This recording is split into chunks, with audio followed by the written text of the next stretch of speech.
On my way to the Aran Islands, one of the last vestiges of Irish-speaking culture on the Emerald Isle.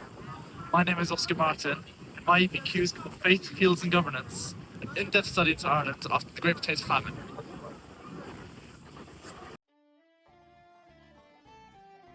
So faith, fields and governance, what does it mean? Well, in my dissertation, I analysed economically and politically, firstly the religious structure in Ireland, and how that was like after famine, any shifts in land ownership and use, that's the fields part, and thirdly, the governance, which was any political movements, any cultural phenomena that came out of this bleak time.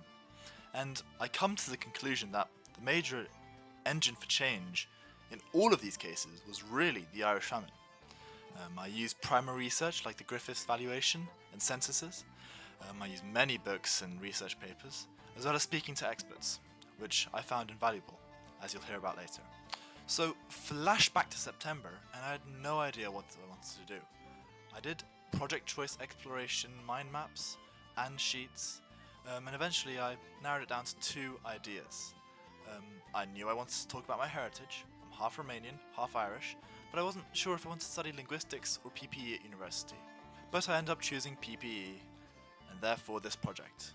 Since a dissertation would lead to my writing skills, my research skills, and my time management skills all being improved, things that I vitally need for PPE at university. But I had to plan the thing. I started with my diary. I kept it detailed, with everything I worked on from the summer before I started to the final week showing up in weekly entries on my diary. It's a part of the overall planning of my project, which I'm honestly quite proud of. I never did anything like this before. In October, we did our first timeline. This was for the whole project, and mine was quite bleak. It was a Microsoft PowerPoint slide that just had a few words and dates on it. I annotated it in February, then created my second one for the entire year. This time, it was on Excel, and a Gantt chart at that. This took me a lot of time to learn. Highlight. But eventually I was proficient, and in late May, I made a third, to see out the final part of my project. I would also use short Eisenhower matrices, to-do lists and checklists to keep my project on track for those short-term events, like EPQ Day and my trips to Ireland. Research was a big part of my project, which I want to preface by saying that there really is not a wide range of sources that I have access to, specifically about after the famine. So I fell slightly short of the 50 source goal I set myself for the course of the project. However, I focused instead on the quality of my research. I read 5 books over the course of the project, which were massively helpful, and I did as much primary research as I could, which came in the form of 2 trips to Ireland, one in April and one in early August. In fact, the second trip fundamentally changed my project. I met with one of my dad's old friends, who happens to be a lecturer and expert on the topic. Lucky me. Come August, I had written 2 drafts of my dissertation with a very basic structure. I showed him one draft and he didn't like it. He lectured me a bit and jotted down some things for me to talk about. One of these was a better structure, which, as you can see at the top there, forms the basis of my Faith, Fields and Governance title. I really think that alone was worth 10 of my previous research articles in terms of research quality. Initially, I identified 10 skills that would track over the course of my project, giving a rationale for each. I believe the most unique one to my project is the subject knowledge skill. A secondary objective of my EP is to learn economics and politics fundamentals that keep me on par with my peers when I go to university. There's also my book reading, which improved greatly, especially since most of them were ebooks, which I had no prior experience with.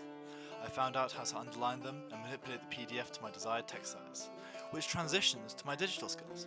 Using OneNote, PowerPoint, Excel, Clipchamp, and a range of video and voice capture services, I'm far more experienced now than at the start. This video itself is a testament to my digital skills. Those are only a few, but the rest are in my skills audits, of which I did 4 throughout my project. I also tracked every time I felt I did something to improve a skill, which takes the form of my skills log. I reviewed my project in February and December, along with the personal progression record, which I updated along the way. But the most important review is the end of project review, and how I feel I could have improved. As I said previously in my research section, I found gathering enough sources really hard, and I didn't meet my objective there. This led to sections of my dissertation where I don't have a good enough source to cite, which lowers the overall quality. If I could go back and avoid this, I'd either choose a topic that ensures I have enough sources, or dedicate more time to the research. I also wasn't happy with my time management in the later months.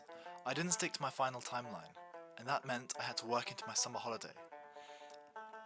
I should have set more manageable goals and checkpoints, rather than dishing out the complete draft 1 as an entire goal. Also, my aim to learn economics and politics content was achieved, but lopsidedly. I rather liked economics work and didn't really like the politics. So, if I could start again, perhaps only doing economics would have given me a far more flexible goal. But overall, I'm very proud of my work, my dissertation, and everything that did to make it. So, thank you for watching.